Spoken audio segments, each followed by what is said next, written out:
Being fired, suspended, or reprimanded because of a social media behavior is never easy. However, when journalists were asked if they could change that behavior if they had the chance to move the clock backwards, not all of them had the same kind of answer. Some of them said they would, but there were others that said they would not. Here, you can listen to it in their own voices.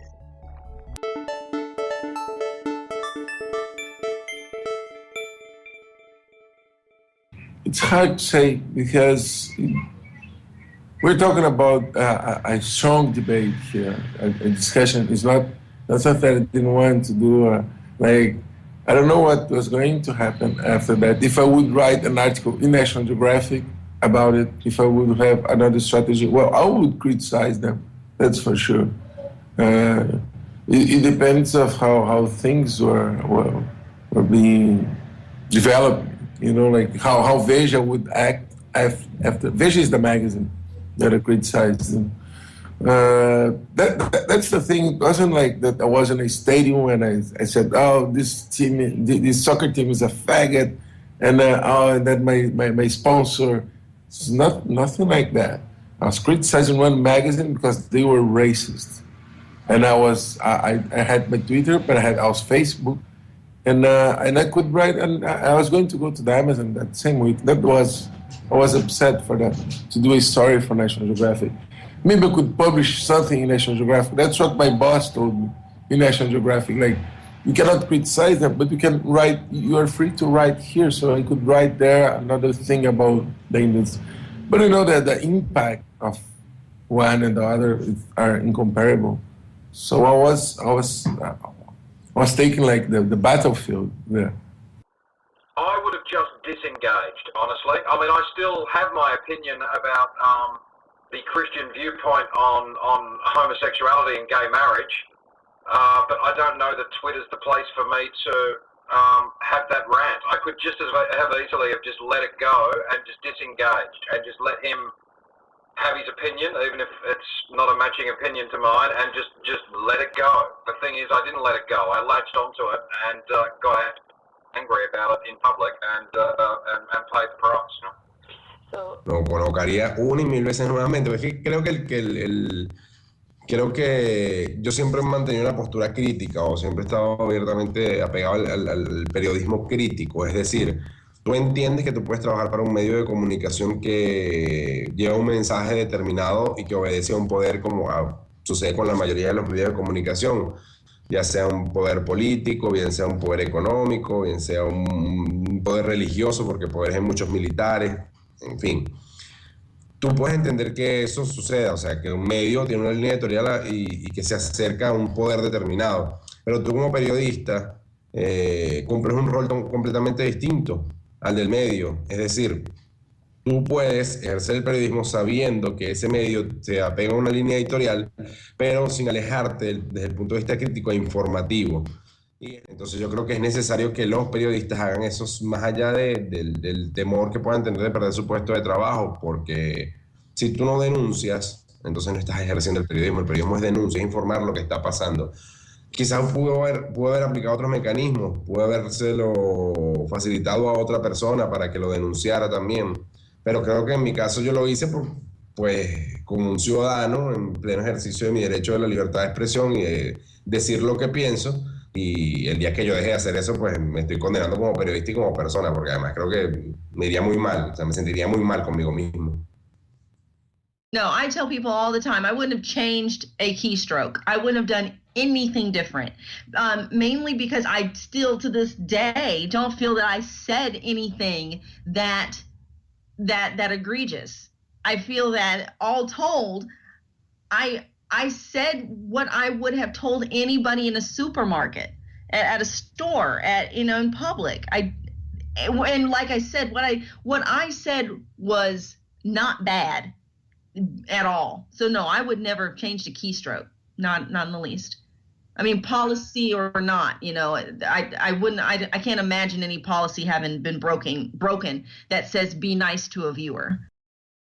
Aside from being a sportscaster, a network sportscaster, at the time when I'd sent my tweet, I recognized and initially see myself as someone as a child of God. I have a very strong faith, and my Catholic faith is very strong. And so my faith had been growing over the years, and to a point where, when you see things around you, you feel you either make the decision to live out your faith or just to keep quiet and not stir the waters.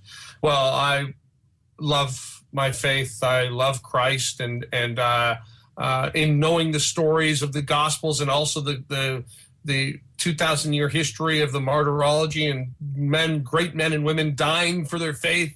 I mean, the least I could do was send a tweet on social media is saying that marriage is between a man and a woman. So at the moment, I saw it as no big thing.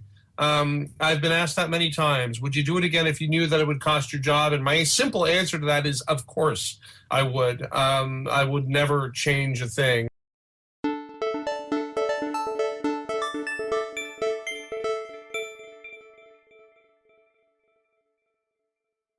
Okay, sure.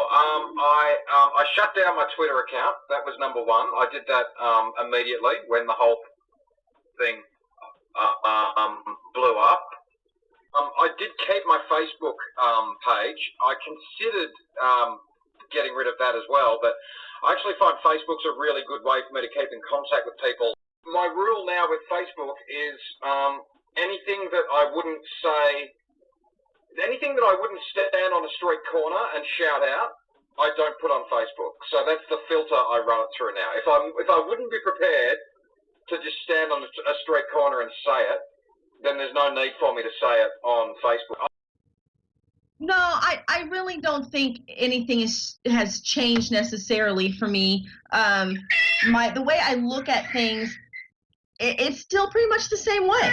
I mean, I really have to say, I think at the point I am in my life at almost 40, it would be foolish of me to change anything. And if I can change anything, it would just be to hopefully open the minds of other people, and I think really, if anything, it's made me a little more vocal.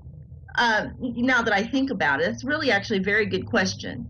I think now, like, if you go to my Twitter page today, or my Twitter, my little Twitter feed, I should say, today, I posted something. I don't know if this is really relevant to you, but we have a famous news anchor who some are saying was pushed out of her position today as a main news reader. Her name is Diane Sawyer. Maybe you've heard of her, maybe you haven't. But she's like one of two women to ever host a main national news show at the 5 we call it the 5:30 news hour here.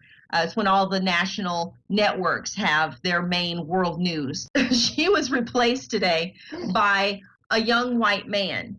And it's kind of frustrating to a lot of people because it seems like with all the diversity opportunities that we have nowadays, they're not being utilized.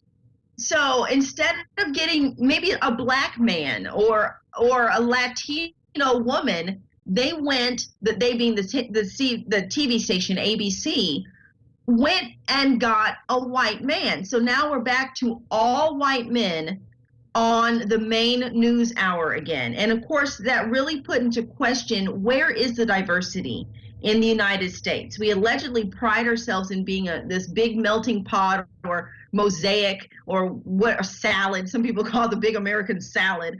Different people all towards a great big American dream, but we don't promote it. We don't show it day to day. So that's the long answer to, I think it's made me more vocal. And so I talked about that on my Twitter feed today.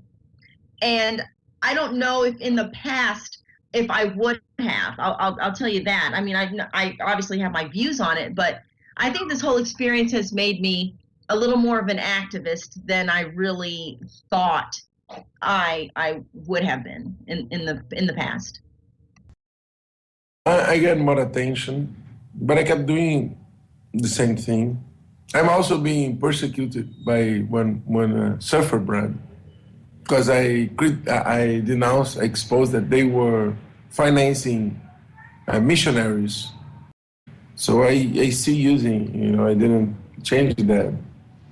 course, I was really upset. That was the first time that I was fired in my life. I was really upset the days after, and then there was a huge pressure against myself, against me.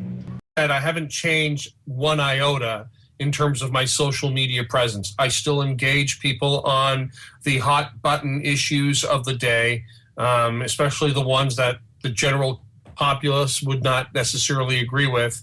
But there was never really, and again, now we're talking about who Damien Goddard is. Yeah, losing my job sucked. I mean, I miss it. I love it. I loved what I did. But it was an opportunity for me to prove just how much I believe, put up or shut up kind of thing, with regard to my faith. So it hasn't changed one bit. It's been difficult, let me tell you, over the years since my firing to be active on social media, only because now, because of the status of my firing, which went viral, which went all over the world, people know who I am. They know that they try to push my buttons. You want to talk about vitriol and hatred and bullying and intolerance. Take a look at my Twitter feed, and so that happens. But I'm accepting of that. I'm accepting of it, but it doesn't deter me from remaining in that sort of engaging milieu of trying to talk to people about these issues.